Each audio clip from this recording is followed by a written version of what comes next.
بسم الله الرحمن الرحيم. درسنا لهذا اليوم الألف المقصورة والألف الممدودة، وكذلك الأمر هما أختان في اللغة العربية، مثل ما تحدثنا في الدرس السابق عن همزة الوصل وهمزة القطع بأنهما أختان، ولكن هناك فرق بينهما. وكذلك الأمر في الألف المقصورة والألف الممدودة هما أختان في اللغة العربية، لا نفرق بينهما. إذا ذكرت الألف المقصورة لازم تذكر الألف الممدودة. نطبق هذا القول في الأمثلة. الألف المقصورة في اللغة العربية تكتب هكذا. الألف المقصورة تكتب ألف يسمونها في العوام وفي غالبية الدول العربية عند الطلاب الألف البطة، يعني ترسم كأنها بطة، ولكن هذه في اللغة العربية للمختصين تسمى الألف المقصورة بأننا لا نضع عليها نقطتين. إذا وضعنا نقطتين تصبح حرف الياء. هذه الألف المقصورة. صيغة سؤال في الامتحان: استخرج من الفقرة السابقة ألف مقصورة أو كلمة فيها همزة مقصورة.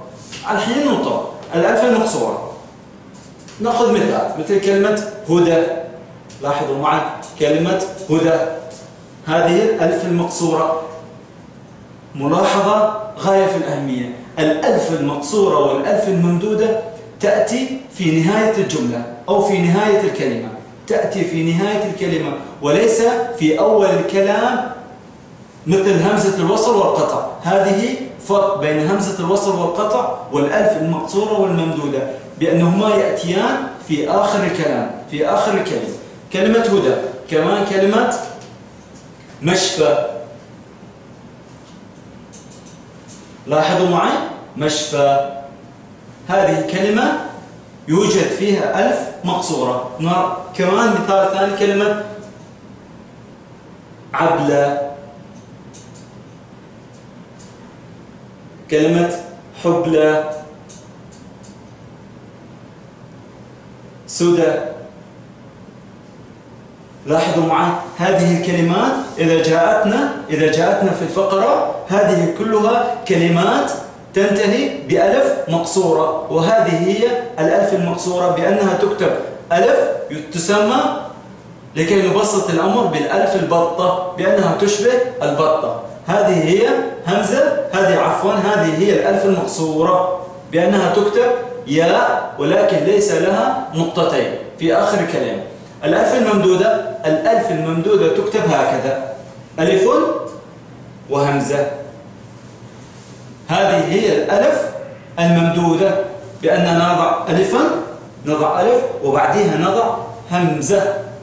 ولاحظوا معي بأنها لا تأتي في أول الكلام ولا تأتي في وسط الكلام، ولكنهما يأتيان في آخر الكلام، مثل كلمة جميع الألوان. لاحظوا معي مثل كلمة صفراء. لاحظوا معي هذه كلمة انتهت بألف ممدودة، وتختلف 180 درجة عن الألف المقصورة. الألف المقصورة تكتب ياء ولكن ليس لها نقطتان، أما الألف الممدودة تكتب ألفا وهمزة. لاحظوا مع كلمة صحراء.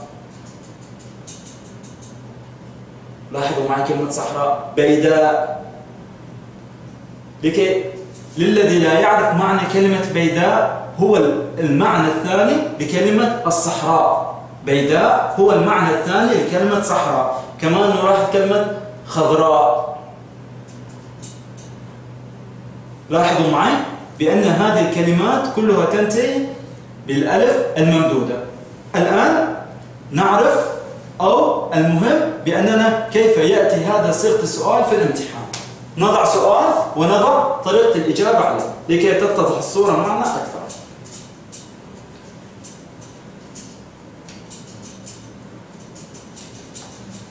يأتي السؤال هكذا: استخرج من الفقرة السابقة ألف مقصورة أو ألف ممدودة أو ألفا ممدودة. ماذا نفعل إذا جاءنا هذا السؤال في الامتحان، استخرج من الفقرة السابقة ألف مقصورة أو ألف ممدودة. أول ما يخطر في البال بأننا سوف نفرق لكي نعرف صيغة السؤال ونفهم الإجابة. لازم نفرق بين الألف المقصورة والألف الممدودة. نتذكر بأن الألف المقصورة تكتب ياء ولكن ليس لها نقطتان، تكتب بألف بطة هكذا تكتب. نقرأ الفقرة. أي كلمة جاءتنا، مثلا كلمة هدى أو كلمة مصطفى، وردت معنا هذه في الفقرة، مباشرة نضعها بأنها همزة، بأنها ألف مقصورة، لأنها وردت معنا هذا الحرف، لأنها جاءنا هذا الحرف وهو الألف المقصورة. هذه الألف المقصورة تأخذ عليها علامة. الآن نستخرج الألف الممدودة، ونتذكر بأن الألف الممدودة تكتب هكذا ألف وهمزة. جاءتنا كلمة حمراء، وردت معنا في الامتحان كلمة حمراء. هذه همزة، هذه ألف مقصورة ولا ألف ممدودة؟ نلاحظ بأنها تنتهي بألف وهمزة، وهذه هي علامة الألف الممدودة، نضعها بأنها ألف ممدودة وتأخذ عليها إن شاء الله علامة. وأسأل الله لكم التوفيق.